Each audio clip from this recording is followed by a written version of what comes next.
she had quite a performance last night in her debate. And I think, you know, every once in a while, Jan Brewer is an accidental governor. Janet Napolitano was the governor of Arizona. Jan Brewer came in, and she's been at the center of a firestorm over that legislation. And now we're seeing somebody running for governor who just put in what could only be called, you know, a monumentally disastrous performance in front of her constituents in the state.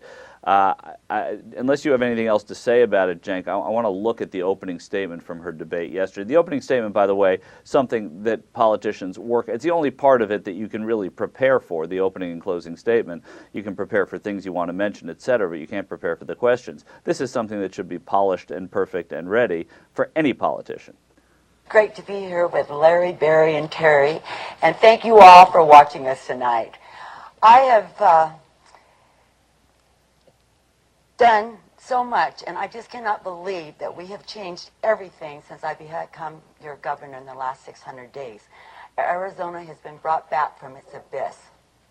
We have cut the budget, we have balanced the budget, and we are moving forward. We have done everything that we could possibly do.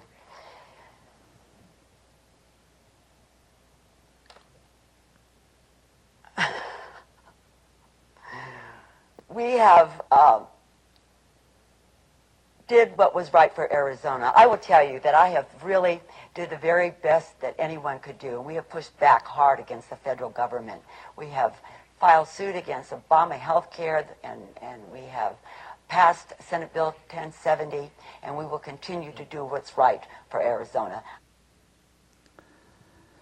So, I mean, that in and of itself, you know, everybody has an off day, but, you know, it just was embarrassing. I felt terribly for her, even though I can't stand her. But it speaks to someone. I mean, is this the person that Arizona wants to elect as governor, who can't even articulate one thing that she's done in her 600 days as governor? That was nothing short of a total disaster, right? Now, politically speaking. Now, having said that, you know, my best guess is that her prompter didn't work, that they told them probably that their opening speech would be in the prompter, and when it wasn't, she was enormously flustered and didn't have a backup plan. You know, I'm not sure if that's true. That's just what it looked like. So then I kind of feel bad for her. But like you said, Michael, one, you should have a backup plan, because if you're governor, things aren't always going to go right, and you should have, you know, you should be in that mindset. And then number two, come on, we got to have a minimum standard for governor, that if you're in a situation where things go wrong, you could at least articulate one or two positions that you have. Right, and listen, this is you know, one moment. What the things that define her governorship are not this. If this was the worst thing she did, you know, God bless her and reelect her. But what she's done as governor has been a disaster. You know, and just to talk to what you say about the prompter, I don't believe that it was a prompter issue, because I think that it would have said Governor Brewer's prompter malfunction leads to awkward moment. And all they've said about this is that it was a freeze, and she just so you know, just to tell you what Brewer herself said about it, she called that the 16-second freeze the longest freeze of her life, but it was more about her actual debate content when she was asked by her opponent to explain some of her positions. One of which was that the illegal immigrants are responsible for beheadings in the desert. And I think that that's when you start getting to the real issues of why she shouldn't be governor. Listen. Jan, I call upon you today to say that there are no beheadings. That was a false statement, and it needs to be cleared up right now. And you know, Terry, I will call you out. I think that you ought to renounce your support and endorsement of the unions that are boycotting our state. I mean, she's a deer in the headlights. She's out to lunch. She's not fit to be governor. She's not fit to be on that stage. It's ridiculous. The guy asked her a question, a legitimate question about something she said, and she then turns around and says, you have to renounce your support of the unions. It's like Jim Bunning. It's like I questioned you on your environmental policy, and you turn around and come back, oh yeah? I'm going to call you out because you once dated an ugly chick. Right. You're like, what? Okay, but wait a minute. Why did we just skip over my question?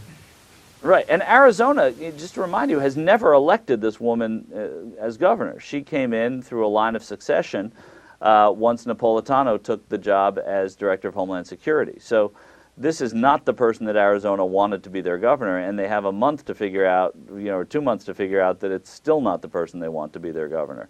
Yes, I want to play the last clip from that, yeah. and then I want to talk about that viability because that's an important issue. About the headless bodies. Why won't you recant that? Do you still believe that? Come on, Governor. Okay, thank you all. Governor, what do you think? Well, I'm astonished, frankly. Yeah. My favorite part was the reporters all going, "Oh!" And to be fair, the guy you heard at the end saying, "I'm astonished," frankly, was not one of the reporters. That was actually the beginning of a new clip of Terry Goddard, her opponent, who was saying that. So okay. Thank you. And she, Brewer said that the line of post-debate questioning was unfair, but that her leaving might have been the wrong thing to do. So I don't agree with her on either count. The line of post-debate questioning was perfectly fair. They were asking her about something she had said. Clarify it. Answer it. What does it mean? What's your evidence that illegal immigrants are beheading people? And the other thing is to say it might have been the wrong thing to do. It was definitely the wrong thing to do. You don't walk out of a press conference like that. She had the worst night of any politician I can remember by her own hand. Yeah, look, politically speaking, it's an amateur move not to have an answer for a hot-button issue that you knew was coming. Right? Absolutely, yeah. I mean, that was an issue that they've been pressing for a while, and you had to think that somebody was going to ask you, whether it's your opponent or the moderator or the press afterwards. I mean, she ran away from that press conference. That was after a debate. After a debate, you want to stick around and answer the questions and make your case. You don't want to embarrass yourself. And by the way, look, I mean, she's a rookie, so let me help her out, I guess. What you do is you have an answer. Either you're going to stick with your position and clarify it, right? Yeah. Or it's easy to say, hey, you know what? I misspoke there, and that's my bad, and I shouldn't have done that. And I feel terrible about that because I don't want to overhype that situation. And I won't make that kind of mistake again because I want to make sure that people understand how safe Arizona is. Whatever. Exactly. Or there's the third out, which is, you know what? I've answered that question, or I don't want to talk about that now. I want to talk about other real issues that matter to Arizona, so I'm not going to take any more questions about that next. And it shuts the media up. I still don't like that tactic, but you see it happen all the time, and it shuts them up and lets them move on. And if they can't move on, then she just dismisses them. But to walk out of a press conference after your debate, after this horrendous debate that you just had, it seems, terrible.